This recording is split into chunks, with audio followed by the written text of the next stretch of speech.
Hola, bienvenido a la Fonda Filosófica. Hoy la tercera y última parte de la semiótica de Charles Sanders Peirce. En el último video terminamos con una tabla bastante complicada donde se ven las 9 clases de signo de Peirce. Recuerda que las deriva en función de sus categorías. Las preguntas básicas son: ¿qué es un signo en sí mismo? ¿Cómo se relaciona el signo con el objeto? ¿Y cómo se relaciona con el interpretante? Para cada pregunta hay 3 posibilidades, según sus 3 categorías. La pregunta que quiero considerar hoy es la segunda, la relación entre signo y objeto. Esta da la tríada más conocida, la de icono, índice y símbolo. Vamos a tomar este objeto aquí como ejemplo de un signo. Verás que es una veleta y sabes que las veletas indican la dirección del viento. En este sentido, este signo es lo que Peirce llama un índice. Lo que permite que sea un signo de la dirección del viento es la relación existencial o indexical que guarda con su objeto. El viento se pone en contacto físico con la veleta, empujándola hacia la dirección en la que sopla, y por eso podemos tomar la veleta como signo de su dirección. Un dedo señalando también es un índice, debido a que apunta en cierta dirección. También lo son pronombres demostrativos como esto y aquel, el mercurio en un termómetro, síntomas fisiológicos, etc. Categóricamente, los índices corresponden a la segundidad, la categoría de la existencia, de la relación diádica y bruta, tal como encontramos entre la veleta y el viento. Ahora, la relación indexical es una sola forma que tiene el signo de vincularse con un objeto. También puede relacionarse de forma icónica y simbólica. Pasemos a ver la icónica y tomemos como ejemplo de semejante signo la misma veleta que acabamos de considerar. El viento no es el único objeto que este signo puede significar. También puede significar un gallo. ¿Cómo lo hace? ¿Qué tiene el signo que permite que se refiera a un gallo? Simple y sencillamente, el signo tiene ciertas cualidades que son similares a las cualidades en el objeto, más que nada la forma. Cambiando la veleta por una distinta, vemos que esta nueva veleta puede también significar el viento, pero no puede significar un gallo, porque no guarda ninguna semejanza con un gallo. Así que si un signo significa un objeto con base en ciertas cualidades que guarden en común, entonces ese signo es un icono. La palabra icono viene del griego icon, que quiere decir imagen o semejanza. Ahora bien, Peirce habla de 3 tipos de icono: imágenes, diagramas y metáforas, que se distinguen por el tipo de cosa que guarda en común con el objeto. Si lo que el icono y el objeto tienen en común son cualidades simples, como color o forma, es una imagen. La veleta es una imagen en este sentido. También una pelota de golf en tanto un signo de la luna, o cualquier retrato o fotografía. Pasando al diagrama, ese no trata de cualidades, sino de relaciones. Un mapa es un ejemplo. La semejanza que guarda con su objeto, sea ciudad o país, consiste en el isomorfismo entre los elementos constituyentes de los dos. Sucede lo mismo con el plano de una casa o los mapas en un centro comercial que te indica dónde estás. Aquí les comparto una caricatura al respecto que encontré hace mucho tiempo. Dice: Instituto de Estudios Filosóficos. Pero en vez de decir tú estás aquí, dice ¿por qué estás aquí? Humor de filósofos. Entonces, un diagrama es un signo icónico que funciona con base en una similitud entre la relación de elementos en el signo y los elementos en el objeto. Bueno, el último tipo de icono es la metáfora. Peirce explica que éstas explotan lo que llama el carácter representativo del objeto. En la metáfora la vida es una montaña rusa, la vida de uno y una montaña rusa no guardan necesariamente ninguna cualidad simple en común. Tampoco se halla ninguna relación diagramática entre sí, sino una semejanza en el modo de representar. Lo que quiere decir es que tanto vida como montaña rusa son susceptibles de producir interpretantes que son similares en sus efectos.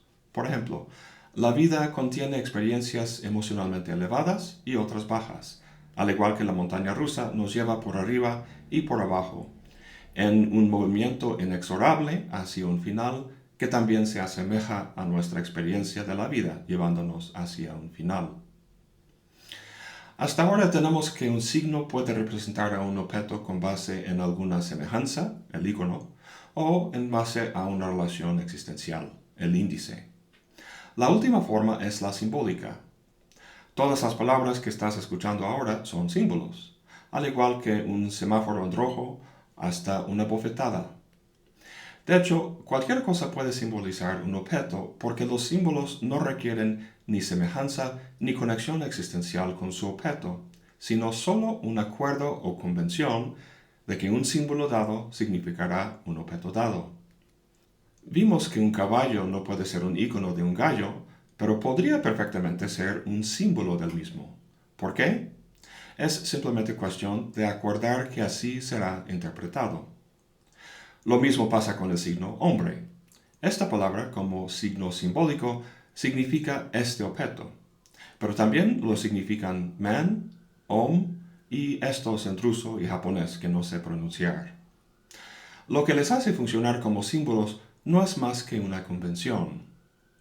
Volviendo al símbolo hombre, Peirce aclara que ese símbolo no consiste en las 6 manchas de tinta, si lo vemos impreso, ni en los píxeles al verlo en una pantalla.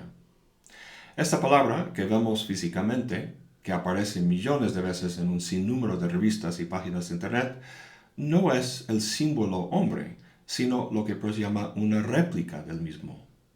El símbolo en sí mismo, entonces, no es una cosa física, sino una regla general, y por lo tanto es algo inteligible o general, no sensible y particular. Ahora, debe estar claro que estos 3 tipos de signo corresponden a las categorías: icono con primeridad, índice con segundidad y símbolo con terceridad. Si te acuerdas, las categorías son ordinales. No puede haber terceridad sin las primeras 2, y no puede haber segundidad sin la primeridad. En ese sentido, todo símbolo consta de índices y iconos, y todo índice cuenta con aspectos icónicos. Por ejemplo, un semáforo en rojo es un símbolo. De forma convencional hemos decidido que una luz roja va a significar pararse. Pero ¿dónde se va a parar? La ubicación del semáforo lo indica, ahí donde está parado el poste. Entonces, el semáforo no es solo un símbolo, sino que también opera como índice porque está existencialmente conectado con el lugar donde se supone que se debe parar. Y como cualquier objeto físico, consta de cualidades y, por tanto, encierra un aspecto icónico. Bueno, pues hemos hablado mucho del signo, de la semiosis y sus componentes, signo, objeto, interpretante, y la clasificación de los signos, especialmente la de icono, índice y símbolo. Ahora quisiera volver a algo que dije en un video anterior, eso de que el hombre sea un signo. Suena extraña esa afirmación porque sabemos que los signos tienen que ver con el pensamiento, y el pensamiento pues es algo que sucede en la cabeza.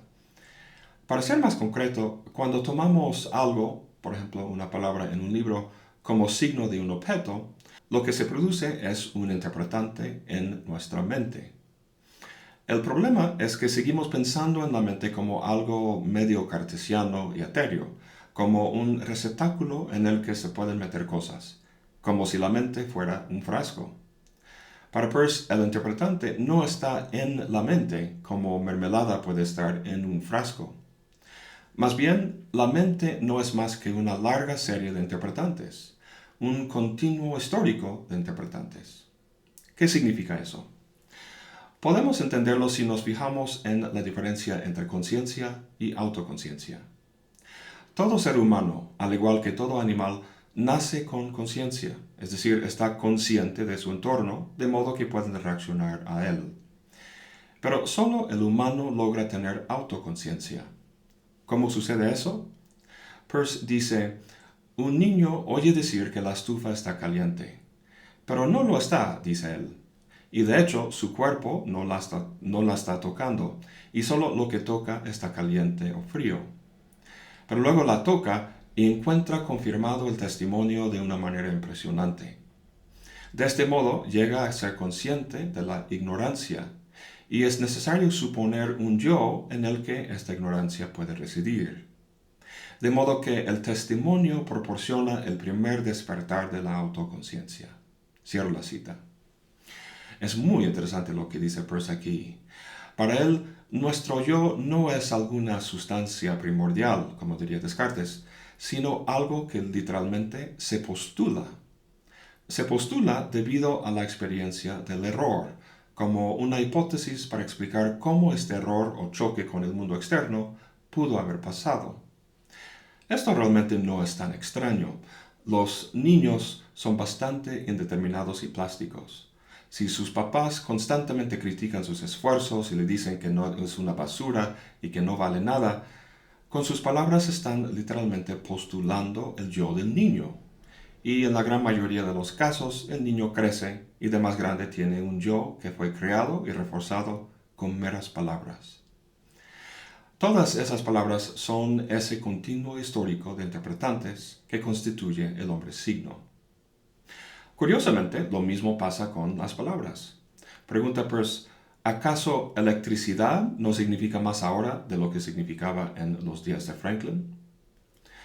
Todos los interpretantes que han resultado del uso de signo electricidad en los últimos 250 años han forjado un hábito de interpretación que hace que el significado de esta palabra sea muy consistente. Esta consistencia interpretativa es lo que está a la base del yo humano. Al corregir sus errores, el hombre poco a poco llega a tener una red articulada de hábitos de interpretación, como el remolino que vimos en un video anterior. Lo que es muy importante para Peirce es que el signo que es el hombre no puede operar de forma aislada. Vemos nuestro cuerpo en el espejo y vemos una cosa individual, separada. Pero sería un error vernos como individuos atómicos. Si somos un signo de desarrollo, ese signo, para funcionar, necesita otros signos que lo interpreten. No somos un cogito cartesiano, sino una red distribuida de signos. Y dado que Peirce rechaza el dualismo cartesiano o cualquier tipo de dualismo, su semiótica se extiende a ser un pansemiotismo. Trátase de manchitas de tinta en un periódico que forman una palabra, trátase de la experiencia del ser humano al conocer el mundo, o trátase de la propia evolución del cosmos, la naturaleza de la semiosis puede identificarse en todo. Lo que desaparece por completo en la filosofía de Peirce es la concepción de la mente como contenedor que platicamos hace poco. Descartes inició esta idea y el problema epistemológico que la acompañaba de cómo meter en la mente cosas brutas y materiales para conocerlas. Con su planteamiento pansemiótico no se mete nada en ninguna parte, sino que los signos que somos se desarrollan a la par con la semiosis cósmica, de modo que de lo que se trata es alinear nuestras interpretaciones, nuestra semiosis, con la del mundo. Conocer el mundo significa participar con él en lo que Peirce llamaba el desarrollo del summum bonum, el más elevado bien, que describe como la razonabilidad concreta. La finalidad de los signos no es llegar simplemente a la verdad, sino de vivir de forma razonable, de manifestar en nuestra conducta la razonabilidad que es aquella a la que el perfecto desarrollo de los símbolos apunta. El buen manejo de los signos, y por lo tanto el buen manejo de nuestra propia vida, estriba en el diálogo y comunión no solo con nuestros pares en la comunidad humana, sino con la propia naturaleza. La razonabilidad que logramos en la semiosis de nuestra propia vida no es más que un eco de la razonabilidad que se forja en el mundo que nos rodea, tanto el del prójimo como el que está por venir en los límites más remotos del cosmos. Bueno, esto ya está sonando muy poético y metafísico, y no puedo explicarlo bien sin hablar de otros aspectos de la filosofía de Peirce. Aún así, quería llevar nuestro estudio de la semiótica de Peirce a este punto porque muchos hacen caso omiso de las implicaciones filosóficas más profundas de la naturaleza de los signos. Solo agarran las clasificaciones, la dinámica básica de la semiosis y otros detalles, y con ellos se ponen a analizar textos o lo que sea. Eso está bien, pero si te interesa la finalidad que Peirce veía en los signos con el contexto de su sistema más amplio, cosa que recomienda muchísimo, pues hace falta mucho más estudio. En definitiva, haré más videos sobre la filosofía de Peirce, ahí poco a poco, aunque de momento les comento que estoy terminando un libro de introducción a su sistema completo. Espero tenerlo publicado ahí por marzo o abril de 2015. En todo caso, haré un anuncio aquí en la fonda cuando salga para los que estén interesados. Bueno, eso es todo por hoy. Gracias por acompañarme. Hasta la próxima y buen provecho.